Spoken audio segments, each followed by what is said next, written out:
श्राद्ध पक्ष में तुलसी के क्यारे के पास में एक छोटी सी कटोरी रखकर घर का कोई भी व्यक्ति, चाहे महिला हो, पुरुष हो, पुत्रवधू हो, बच्चे हों, कोई भी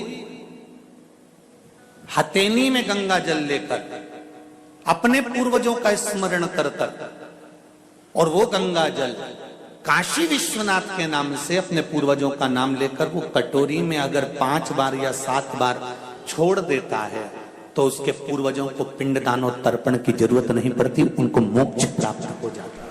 आपको लगता है कहीं कहीं कि मेरे पितर मुझ पर क्रोध कर रहे हैं?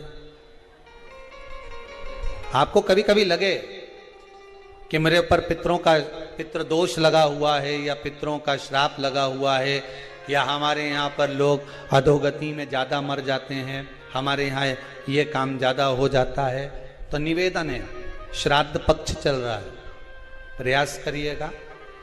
एक चावल की कटोरी में, कटोरी के अंदर थोड़ा सा चावल रख लीजिए कच्चा, उस चावल की कटोरी में एक बेलपत्र, थोड़ी सी दुर्वा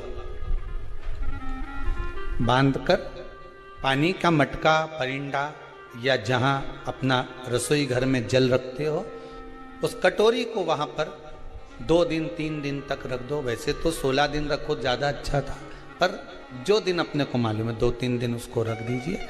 घी का दिया लगाइए। 3 दिन के बाद में उस दुर्वा को, उस बेलपत्र को शिव बाबा को ले जाकर समर्पित कर दो। चावल पूरे घर में घुमाने के बाद चिड़िया को या नदी में या किसी जीव को प्रदान कर दीजिए। पितृदोष के निवारण का सुंदर तरीका। कल आपको कथा में कहा था, अगर हम ब्राह्मण को भोजन नहीं करा पा रहे, गौ माता को भोजन नहीं दे पा रहे, श्वान को, कुत्ते को भोजन नहीं दे पा रहे, कौए को भोजन नहीं दे पा रहे हैं, किसी कारणवश हम श्राद्ध नहीं कर पा रहे हैं, किसी कारणवश हम पूर्वजों को नहीं मना पा रहे हैं, ऐसा कोई घर नहीं जिसके घर के पितृ श्राद्ध पक्ष में पृथ्वी पर नहीं आते। तुम पूछो मत पूछो, तुम्हारे घर के पूर्वज तुम्हारे यहां जरूर आते। दरवाजे पर आकर खड़े होते हैं पितृ, दरवाजे पर आकर हमारे घर के पितृ खड़े होते हैं, स्मरण करते हैं कि हमको यहां से कुछ भाग प्राप्त होगा, कुछ मिल जाएगा। श्राद्ध पक्ष में सारा भोजन कोई भी लगाकर ब्राह्मण को जिमाए, उससे मतलब नहीं है, पर श्राद्ध पक्ष में तिथि पर, श्राद्ध में या अन्य तिथि पर, बरसी आदि तिथि पर अगर खीर का पात्र भरा जाए तो घर की बहू, घर की माता, घर की स्त्री, घर में जो ताई चाची जो भी है घर में स्त्री, उस खीर के पात्र को उसको भरना चाहिए। संपूर्ण थाली कोई लगा और फिर निवेदन करेंगे। श्राद्ध पक्ष में एक बार प्रयोग कर देखिए, जिसके घर में 23 से 24 साल तक भी औलाद नहीं हो, 23 से 24 साल तक भी औलाद पैदा नहीं हुई हो, जिसके घर में संतान ना हुई हो, वो एक प्रयोग जरूर करे। एक प्रयोग जरूर करो कि 23 साल तक भी औलाद ना हुई हो तो श्राद्ध पक्ष में तुम्हारे दादा परदादा किसी का श्राद्ध घर में हो रहा हो, और किसी दादी का श्राद्ध, किसी दादा का श्राद्ध, किसी बुजुर्ग का श्राद्ध तुम्हारे घर में हो रहा हो, तो खीर के बर्तन में खीर तुम भरकर और उस ब्राह्मण को जिसको घर में बुलाया गया है भोजन कराने के लिए, वहां तुम देकर आओ और अगले श्राद्ध तक इंतजार करो। मेरा बाबा वंश की वृद्धि करता ही है, निश्चितता देता है, वंश बढ़ाता है। पितृदोष है, ये आपको कैसे मालूम पड़ेगा?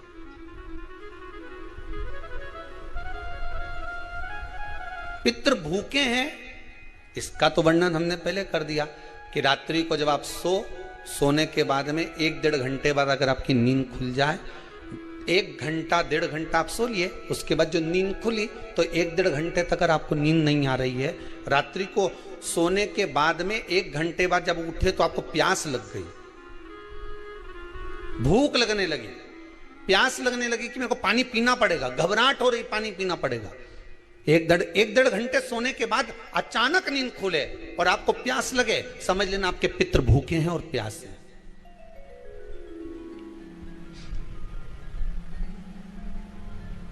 वो भूखे और प्यासे हैं, उनको जल की जरूरत है।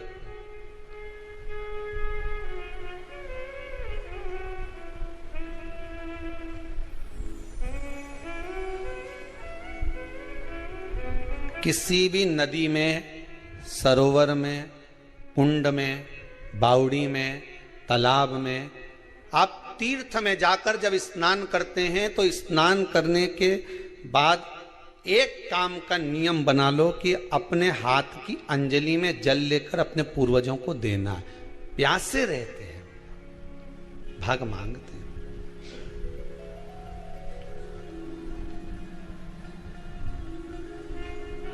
भाग प्राप्त करना। 3 वृक्ष पितरों के तुल्य हैं। नैमिषारण्य की कथा में भी कहा था 3 वृक्ष पितरों के तुल्य हैं। पहला पीपल, दूसरा बट वृक्ष, तीसरा बेलपत्र का वृक्ष। ये पितरों के तुल्य हैं।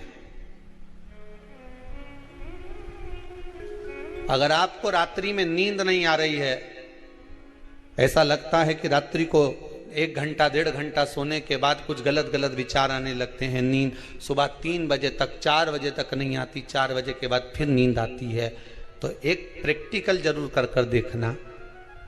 एक प्रैक्टिकल करने में क्या जाता है, प्रयास करने में क्या कुछ जाता है क्या? प्रैक्टिकल कर देखना कि कहीं सीओर वाला महाराज झूठ तो नहीं बोल रहा, तो प्रैक्टिकल करने में कुछ नहीं जाए। 1 लोटा पानी लो, उसमें थोड़ा सा कच्चा दूध डाल लीजिए, श्राद्ध पक्ष चल रहा है, बेलपत्री का पेड़ या पीपल का पेड़ या बट का पेड़, इन पेड़ के नीचे ले जाकर उस दूध को दोपहर में सुबह 10 बजे से लेकर 12 बजे के बीच में ले जाकर चढ़ा दीजिए। रात्रि को फिर ना आपको प्यास लगेगी, ना भूख लगेगी, नींद एक बार लगी तो सुबह ही खुलेगी। प्रैक्टिकल करने में क्या जाता है? पानी डालने में तुम्हारा कुछ जाएगा? अरे बोलो तो सरी, हमें 10 रुपया का दूध जरूर उसमें, और तुम इतनी चतुर हो, इतना सारा दूध थोड़ी डालोगी, तुम 2 घंटा लगेगा। कहाँ तुम इतना डालने वाले हो है?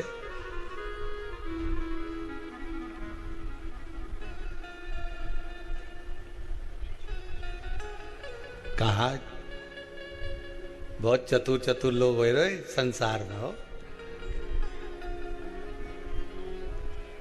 भले पूजन पाठ नहीं करे, पर कहीं का एकदम मिलने आ जाए ना, क्या अम्मा जी है क्या पाठ कर रही है, फिर वो भी बैठ गई तुरंत, अभी तो सोई थी,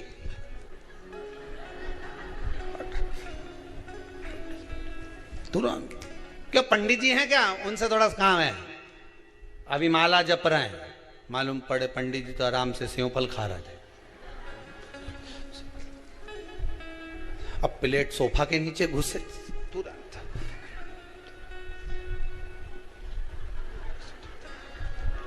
आंख देखे। प्रैक्टिकल करने में क्या जाता है, कुछ भी नहीं बिगड़ेगा। ये तो बस जल डालोगे तुम्हारा ही कुछ अच्छा हो सकता है, बाबा की कृपा है।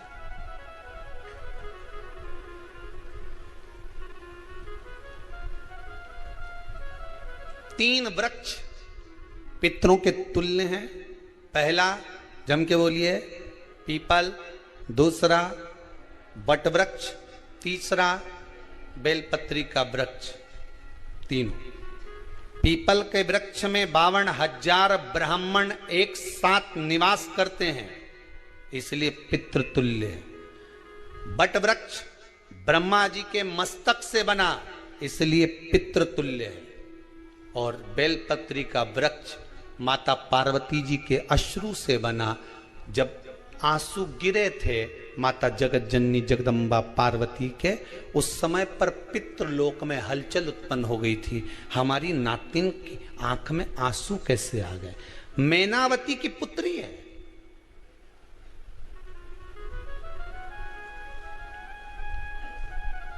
पितरों की नातिन, इसकी अश्रु कैसे गिर गए? पार्वती जी ने कहा, ये आंसू नहीं, मेरा पुण्य भाग प्रकट करती हूं बेलपत्री के रूप में। तो पितरों ने वर दिया था कि ये बेलपत्री का वृक्ष हमारा आशीर्वाद है, इसके नीचे अगर कोई दीप लगाता है, शिव को स्पर्श कर चढ़ाता है, उसके पितरों की शांति होगी, हम स्वयं उसको आशीर्वाद देने के लिए पधारेंगे। ये तो पितृदोष।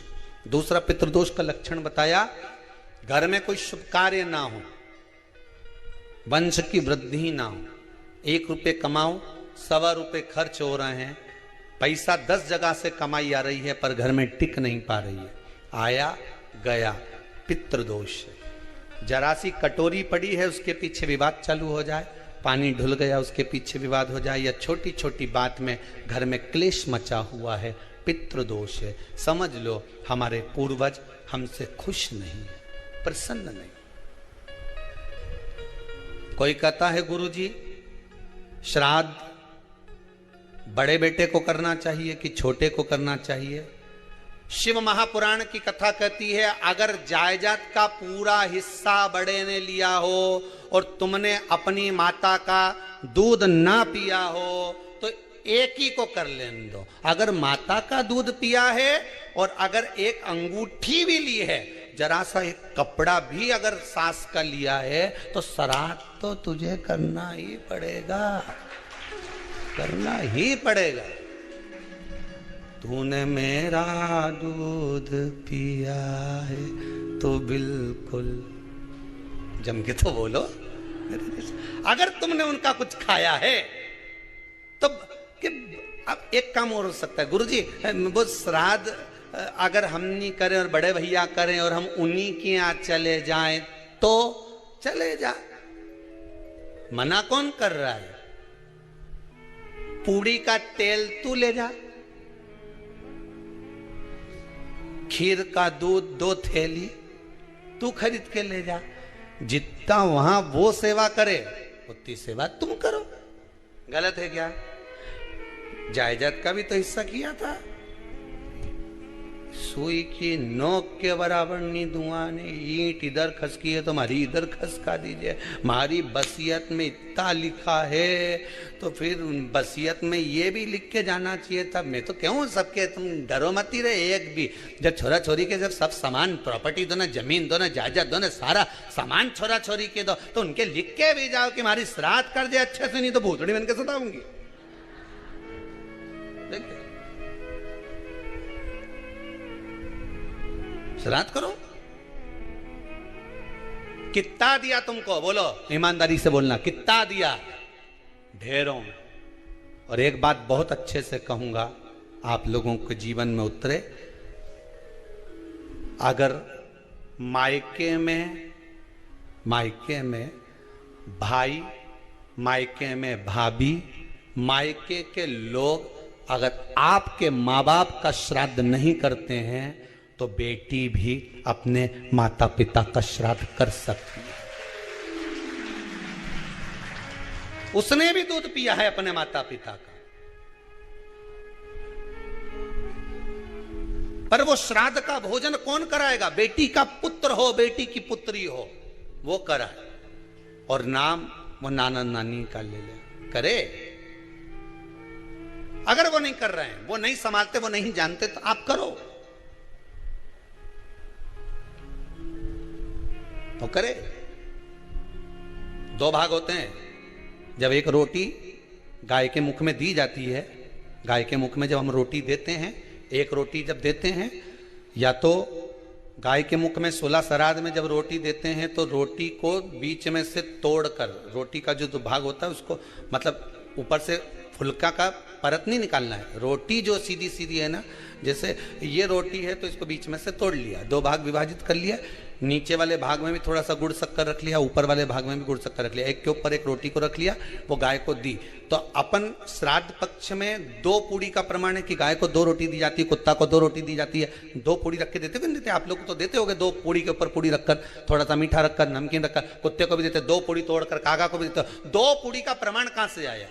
2 भाग रोटी के टुकड़े का प्रमाण कहां से आया? श्राद्ध पक्ष में ही ऐसा क्यों किया जाता है? बाकी के समय पर तो कोई ऐसा 2 पूड़ी का प्रमाण ही नहीं। पर श्राद्ध पक्ष में ये क्यों कहा जाता है कि पूड़ी के ऊपर पूड़ी रख दे, उसमें मीठा रख दे, खीर शक्कर रख दे, गाय को दिया, कुत्ते को दिया, कागा को दिया, ऐसे क्यों कहा जाता है? उसका कारण क्या होता है?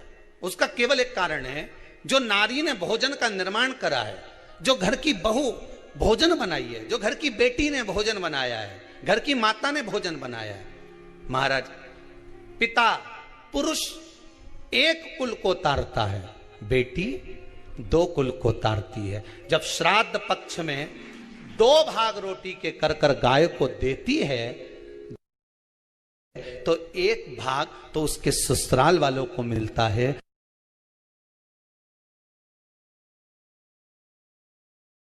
मिले ससुराल को मिले। जब गया जी का पिंड होता है तो नाना नानी सबका स्मरण कराया जाता है। 2 भाग,